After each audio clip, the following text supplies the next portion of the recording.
Earlier this month, a pair of Air Force B-1B Lancers flew from Andersen Air Force Base in Guam to Alaska and back. In Alaska, the two bombers conducted a large force employment exercise in the Joint Pacific-Alaska Range Complex. The crews then flew southwest to Japan where they completed familiarization training in support of U.S.-European Command objectives, according to a U.S. Air Force press release. Then, the two B-1Bs continued south in the vicinity of Misawa, Japan, integrating with the USS Ronald Reagan and a P-8 Poseidon to conduct long-range anti-ship missile training before returning to Guam. Though their mission sounds pretty benign, what isn't mentioned in the Air Force press release was the route the two bombers took on their way to Guam. According to online air traffic monitors, the two B-1s flew through the Sea of Okhotsk, a marginal sea on Russia's southeast border near Japan. In order to access the Sea of Okhotsk, the B-1 bombers had to fly above the disputed Kuril Islands. The westernmost islands in the Kuril chain were annexed by the Soviet Union at the tail end of World War II.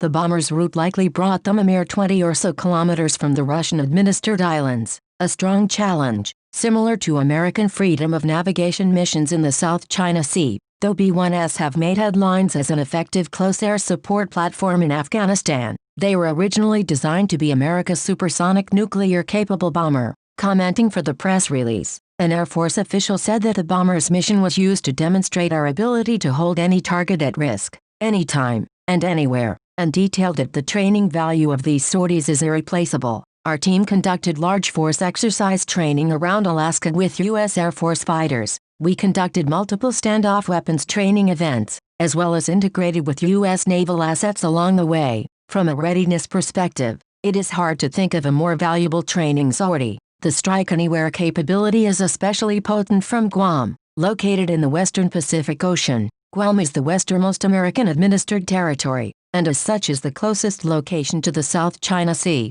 and China. As the United States shifts from ground wars in the Middle East to confronting near-peer rivals China and Russia, the focus has shifted from a physical troop presence to deterrence in the air and at sea. A big part of American deterrence in the Western Pacific will be the B-1's long-range anti-ship missile. According to a top Air Force general, the missile is perfectly suited to the Pacific region, thanks to its standoff capability which protects bombers from enemy anti-air missiles. An Air Force lieutenant colonel succinctly explained what the B-1's flight represented, saying this shows the ability of the United States to reach anywhere on the globe and synchronize operations with other geographic combatant commands. Enemies beware.